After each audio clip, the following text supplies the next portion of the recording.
प्रधानमंत्री नरेंद्र मोदी और डोभाल कुछ ऐसा करने वाले हैं कि पाकिस्तान का जो सो कॉल्ड नक्शा है वो बदलने वाला है। क्योंकि हम ऐसा कह रहे हैं, आपके सामने वो जानकारी रख रहे हैं हम आपके सामने। धारा 370 हटने के बाद पाकिस्तान के लिए एक बड़ा झटका था। इस पे बिलबिलाहट भी सामने आई थी। शांति और विकास पाकिस्तान पचा नहीं पा रहा है, क्योंकि उनके देश में तो ये दूर की कौड़ी है। अंतर्राष्ट्रीय मंचों पर पाकिस्तान की कोई सुनवाई नहीं हो रही। हर कोई भारत के करीब आना चाहता है, भारत से बेहतर संबंध रखना चाहता है, क्योंकि भारत वर्ल्ड लीडर बन रहा है, वर्ल्ड ऑर्डर चेंज कर रहा है। और यहां पर भी एक बेचैनी पाकिस्तान में नजर आती है। इसके अलावा अगर हम आपको बताएं, अंतर्राष्ट्रीय मंचों के अलावा जम्मू कश्मीर का जो मुद्दा है वो पाकिस्तान के हाथ से पूरी तरह खिसक गया है। पीओके के भारत में विलय का भी, मैं जो कह रही हूं कि नक्शा बदल जाएगा ऐसा लग रहा है, इसका डर सता रहा है। लंबे समय से आर्थिक और राजनीतिक संकट है और उस पे आतंक को सपोर्ट करना, आप सोचिए कितना मुश्किल है इस देश के लिए। महंगाई, कंगाली को लेकर जनता गुस्से में है, लेकिन जनता के ऊपर खर्चने के लिए इनके पास पैसा नहीं है। जनता का ध्यान भटकाना चाहते हैं। ध्यान भटकाने के लिए अपने कई तरह के हथकंडे ये अपनाते रहते हैं ऐसा लगता है, और ये हथकंडे अब फेल होते नजर आ रहे हैं। चलिए एक और तस्वीर अब आपको दिखाने जा रहे हैं, क्योंकि पाकिस्तान आतंक पर तो इतना जी तोड़ खर्चा कर रहा है। हमने आपको वो पैसे, करेंसी दिखाई थी जो मिली थी और जिस तरह से गन्स मिली थी, लेकिन देखिए ये जनता है, ये जनता एक एक चीज के लिए मोहताज है। चाहे हम बात करें पेट्रोल की, एयरलाइंस से सफर करने का पैसा नहीं है, एयरलाइंस ने भी हाथ खड़े कर दिए। रोटी भी नहीं है, कपड़ा नहीं है, मकान नहीं है, मूलभूत चीजें नहीं है, लेकिन आतंक की फैक्ट्री चलाने के लिए पाकिस्तान के हुक्मरानों के पास खूब पैसा है और वो पैसा वहीं बहाया जा रहा है। और नतीजा ये है कि जनता सड़कों पर नजर आ रही है। लेकिन कंगाल पाकिस्तान कैसे, हम यूं ही नहीं कह रहे हैं, आंकड़े अब आपके सामने रखने जा रहे हैं। देखिए पाकिस्तान में पेट्रोल और डीजल की कीमत में लगातार इजाफा हो रहा है, बढ़ोतरी हो रही है। पेट्रोल 26 रुपए महंगा हो गया है, 331.38 रुपए प्रति लीटर के हिसाब से बिक रहा है। डीजल 17 रुपए, 17.5 करीब रुपए महंगा हुआ है, 329.18 रुपए लीटर के हिसाब से बिक रहा है। एक महीने में 58 रुपए महंगा हो गया। आप सोचिए 58 रुपए महंगा हो गया। ये पाकिस्तानी करेंसी में हम आपको जानकारी दे रहे हैं। पाकिस्तानी एयरलाइंस पर 20,000 करोड़ का कर्ज है। हाथ खड़े कर दिया है पाकिस्तानी एयरलाइंस ने। संपत्ति से 5 गुना ज्यादा तो कर्ज में डूबी एयरलाइंस चलाएंगे कैसे? आप सोचिए 5 इंटरनेशनल उड़ानें रद्द की गई हैं, कई पर संकट चल रहा है। पीआईए चलाने के लिए 636 करोड़ रुपए अब इन्हें फिर से चाहिए, इन्हें फिर से पैसे चाहिए। पीआईए के पास ईंधन तक के पैसे नहीं बचे। आप सोचिए इसके लिए भी अब इन्हें मांगना पड़ेगा, इन्हें अगर फ्लाइट्स अपनी चलानी है। खाद्य पदार्थों की कीमतें आसमान छू रही हैं। जो अमीर है वो तो अफोर्ड कर पा रहे, गरीबों का क्या? आटा, तेल, चीनी, दूध, सबकी कीमतें महंगी हैं, आसमान छू रही हैं। लेकिन पाकिस्तानी लोग अब बार बार ये कह रहे हैं कि इससे अच्छा तो भारत में ही रहते, जो हालात बने हुए। सुनिए जरा क्या कह रहे हो। पेट्रोल बढ़ा दिया है, क्या हम गरीब लोगों पे ये जुल्म कर रहे हैं, ऐसा नहीं करना चाहिए। इनको गुजारा नहीं हो रहा किसी उसमें। हमारा मुल्क है, कोई पूछने वाला नहीं है, ठीक है। यहाँ पे जो भी आता है अपनी मनमानी करता है, किसके सामने रोए, किसको बताए। निगरान हुकूमत को खत्म होना चाहिए। इनको लाया इसीलिए गया है कि गरीबों का खून और चूसे। गरीब आदमी पहले का टूटा है, 25,000 रुपये तनख्वाह है। अभी इन लोगों ने 326 रुपये, 330 रुपये पेट्रोल कर दिए, तो बहुत ज़्यादा कीमतें इन्होंने बढ़ाई हुई, बिले वजह बढ़ाई हुई। तो किस तरह के हालात है आप देख रहे हैं, लोग कितने परेशान हैं। लेकिन G20 की एक तस्वीर आप देखिए, जो मुस्लिम देश है जिनको पाकिस्तान अपना हितैषी समझता था, देखिए प्रधानमंत्री नरेंद्र मोदी से कैसे मिल रहे हैं। ये यूएई के राष्ट्रपति हैं मोहम्मद बिन जायद अल नाहयान कैसे पहुंचे हैं, ये देखिए। इसके अलावा सऊदी के प्रधानमंत्री पहुंचे थे मोहम्मद बिन सलमान, वो भी ऐसे ही प्रधानमंत्री से ग्रीट कर रहे थे।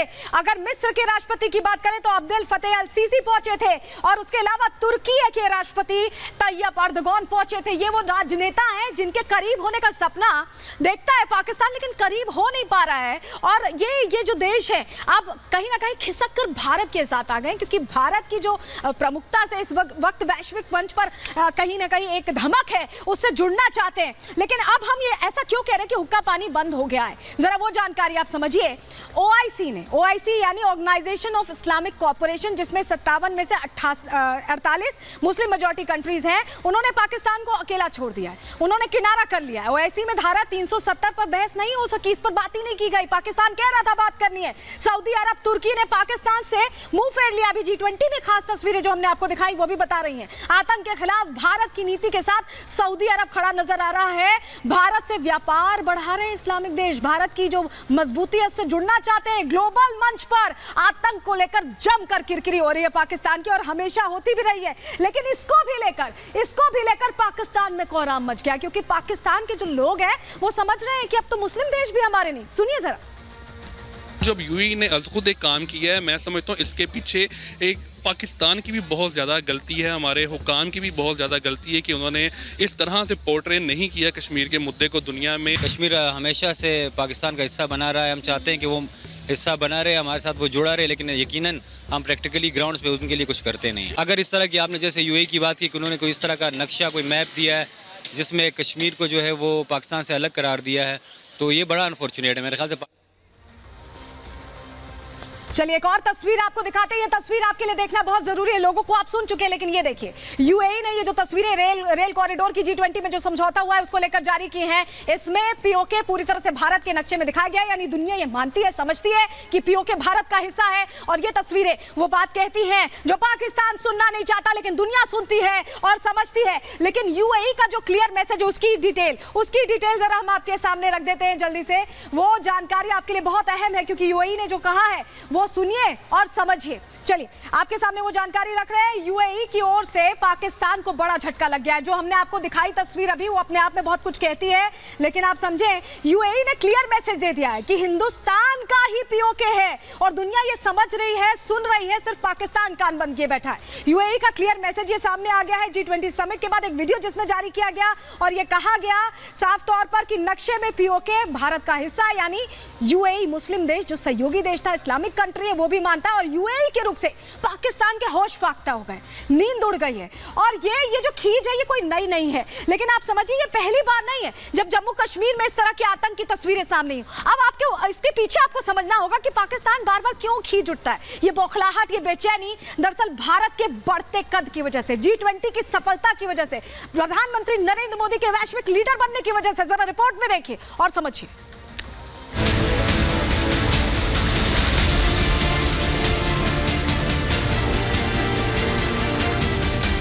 G20 समिट में भारत का जलवा,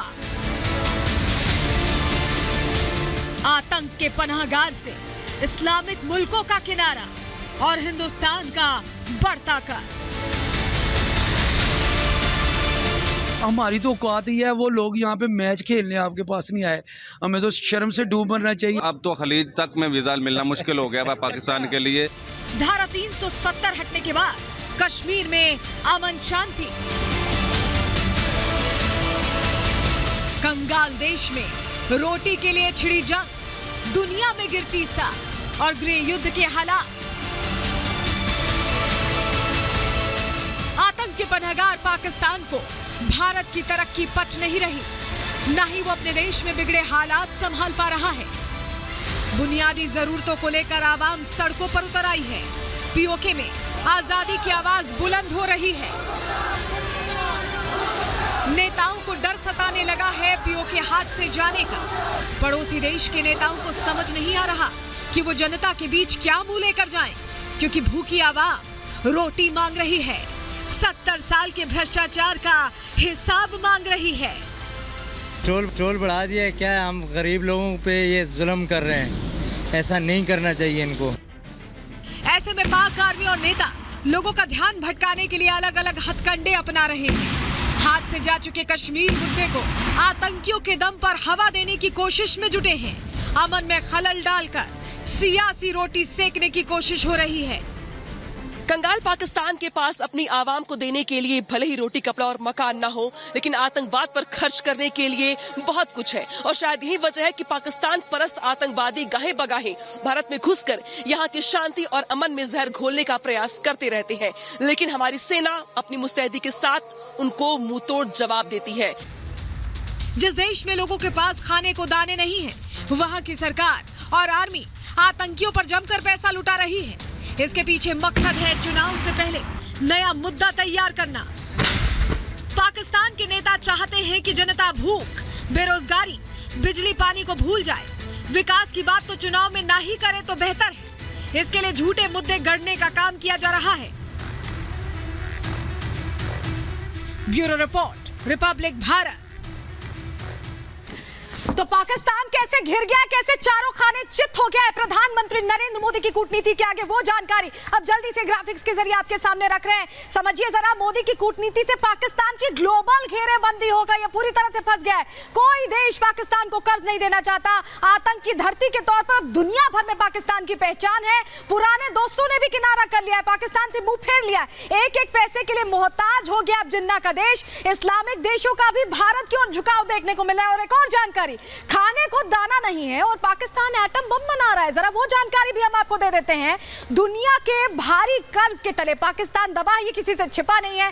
कर्ज के बीच परमाणु बम बनाने की खबर आई। अब सोचिए, अमेरिकन एजेंसी की रिपोर्ट में खुलासा हुआ है, खाने पीने का सामान नहीं है लेकिन परमाणु बम बनाया जा रहा है। 170 के करीब संख्या हो गई है परमाणु हथियारों की, जानकारी मिल रही है। और 2025 तक संख्या 200 करने की तैयारी है। अगले 2 साल में 30 परमाणु हथियार बनाने की बात है। लेकिन अब लग रहा है कि काउंटडाउन, उल्टी गिनती शुरू हो गई है पाकिस्तान की।